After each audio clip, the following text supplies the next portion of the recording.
Hi friends, ಎಲ್ಲರೂ ಹೇಗಿದ್ದೀರಾ? ಎಲ್ಲರೂ ಚೆನ್ನಾಗಿದ್ದೀರಾ ಅಂತ ಅನ್ಕೋತೀನಿ.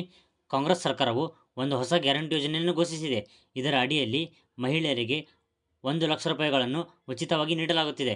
ಇದರ ಬಗ್ಗೆ ಸಂಪೂರ್ಣ ಮಾಹಿತಿಯನ್ನು ಈ ವಿಡಿಯೋದಲ್ಲಿ ನೀಡಲಾಗಿದೆ. ಈ ವಿಡಿಯೋವನ್ನು ಕೊನೆಯವರೆಗೂ ನೋಡಿ. ಹಾಗೆ ಇನ್ನೂವರೆಗೂ ನೀವೇನಾದರೂ ನಮ್ಮ ಯೂಟ್ಯೂಬ್ ಚಾನಲನ್ನು ಸಬ್ಸ್ಕ್ರೈಬ್ ಮಾಡಿಕೊಂಡಿಲ್ಲ ಅಂದರೆ ತಕ್ಷಣವೇ ಸಬ್ಸ್ಕ್ರೈಬ್ ಮಾಡಿಕೊಳ್ಳಿ ಹಾಗೂ ಬೆಲ್ ಐಕಾನ್ ಮೇಲೆ ಕ್ಲಿಕ್ ಮಾಡಿ. ನಾವು ಹಾಕುವ ಹೊಸ ವಿಡಿಯೋಗಳ ನೋಟಿಫಿಕೇಶನ್ ನಿಮಗೆ ಬರುತ್ತದೆ. ಹೌದು ಸ್ನೇಹಿತರೆ, ರಾಜ್ಯದಲ್ಲಿ ಕಾಂಗ್ರೆಸ್ ಸರ್ಕಾರವು ಅಧಿಕಾರಕ್ಕೆ ಬರುವ ಮುನ್ನ 5 ಗ್ಯಾರಂಟಿ ಯೋಜನೆಗಳನ್ನು ಘೋಷಿಸಿತ್ತು. ಅದೇ ರೀತಿಯಲ್ಲಿ ಈಗ ಕೇಂದ್ರ ಕಾಂಗ್ರೆಸ್ ಸರ್ಕಾರವು ನಾರಿ ನ್ಯಾಯ ಅಥವಾ ಮಹಿಳಾ ನ್ಯಾಯ ಎಂಬ ಹೆಸರಲ್ಲಿ 5 ಗ್ಯಾರಂಟಿ ಯೋಜನೆಗಳನ್ನು ಘೋಷಿಸಿದೆ. ಈ 5 ಗ್ಯಾರಂಟಿ ಯೋಜನೆಗಳ ಬಗ್ಗೆ ಈ ವಿಡಿಯೋದಲ್ಲಿ ಸಂಪೂರ್ಣವಾಗಿ ಮಾಹಿತಿಯನ್ನು ನೀಡಲಾಗಿದೆ. ಈ ವಿಡಿಯೋವನ್ನು ಕೊನೆಯವರೆಗೂ ನೋಡಿ. ನಾರಿ ನ್ಯಾಯ ಗ್ಯಾರಂಟಿ. ಇದರ ಅಡಿಯಲ್ಲಿ ಮಹಿಳೆಯರಿಗಾಗಿ ಕೇಂದ್ರ ಕಾಂಗ್ರೆಸ್ ಸರ್ಕಾರವು 5 ಹೊಸ ಗ್ಯಾರಂಟಿ ಯೋಜನೆಗಳನ್ನು ಜಾರಿಗೊಳಿಸಲು ಮುಂದಾಗಿದೆ. ಇದರ ಅಡಿಯಲ್ಲಿ ಜಾರಿಗೆ ತರಲು ಮುಂದಾಗಿರುವ ಯೋಜನೆಗಳೆಂದರೆ ಮೊದಲನೆಯದಾಗಿ ಮಹಾಲಕ್ಷ್ಮಿ ಯೋಜನೆ ಹಾಗೂ ಎರಡನೇದಾಗಿ ಆದಿ ಅಬಾದಿ ಪೂರ ಹಕ್. ಮೂರನೇ ಯೋಜನೆ ಎಂದರೆ ಶಕ್ತಿ ಸಮಾನ್. ನಾಲ್ಕನೇದಾಗಿ ಅಧಿಕಾರ ಮೈತ್ರಿ ಹಾಗೂ ಕೊನೆಯ ಯೋಜನೆ ಎಂದರೆ ಸಾವಿತ್ರಿಬಾಯಿ ಫುಲೆ ಹಾಸ್ಟೆಲ್ ಎಂಬ 5 ಗ್ಯಾರಂಟಿ ಯೋಜನೆಗಳನ್ನು ಕೇಂದ್ರ ಕಾಂಗ್ರೆಸ್ ಸರ್ಕಾರವು ಘೋಷಿಸಿದೆ. ಸ್ನೇಹಿತರೆ, ಕೇಂದ್ರ ಕಾಂಗ್ರೆಸ್ ಸರ್ಕಾರವು ಜಾರಿಗೆ ತರಲು ಮುಂದಾಗಿರುವ ಈ 5 ಗ್ಯಾರಂಟಿ ಯೋಜನೆಗಳ ಲಾಭಗಳ ಬಗ್ಗೆ ಈಗ ತಿಳಿಯುತ್ತಾ ಹೋಗೋಣ. ಮೊದಲನೆಯದಾಗಿ ಮಹಾಲಕ್ಷ್ಮಿ ಯೋಜನೆ.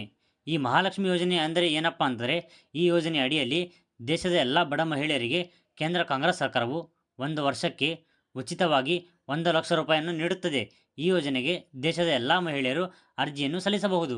ಎರಡನೇ ಯೋಜನೆ ಏನಪ್ಪ ಅಂತಂದರೆ ಆದಿ ಅಬಾದಿ ಪೂರ ಹಕ್. ಈ ಯೋಜನೆಯ ಅಡಿಯಲ್ಲಿ ದೇಶದಲ್ಲಿರುವ ಸರ್ಕಾರಿ ಹುದ್ದೆಗಳಿಗೆ ಇಲ್ಲಿಯವರೆಗೂ ಮಹಿಳೆಯರಿಗೆ 50% ಮೀಸಲಾತಿಯನ್ನು ನೀಡಲಾಗಿತ್ತು.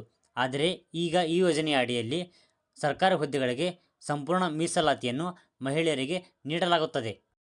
ಮೂರನೇ ಯೋಜನೆ ಏನಪ್ಪ ಅಂತಂದರೆ ಶಕ್ತಿ ಸಮ್ಮಾನ್ ಯೋಜನೆ. ಈ ಶಕ್ತಿ ಸಮ್ಮಾನ್ ಯೋಜನೆಯ ಅಡಿಯಲ್ಲಿ ಆಶಾ ಕಾರ್ಯಕರ್ತೆಯರು ಹಾಗೂ ಅಂಗನವಾಡಿ ಕಾರ್ಯಕರ್ತೆಯರಿಗೆ ಕೇಂದ್ರ ಸರ್ಕಾರದಿಂದ ನೀಡಲಾಗುತ್ತಿರುವ 4,500 ರೂಪಾಯಿ ಹಣವನ್ನು ಡಬಲ್ ಮಾಡಿರುವುದು, ಅಂದರೆ 9,000ಕ್ಕೆ ಹೆಚ್ಚಿಸಲಾಗುವುದು ಎಂದು ಕೇಂದ್ರ ಕಾಂಗ್ರೆಸ್ ಸರ್ಕಾರವು ಹೇಳಿದೆ.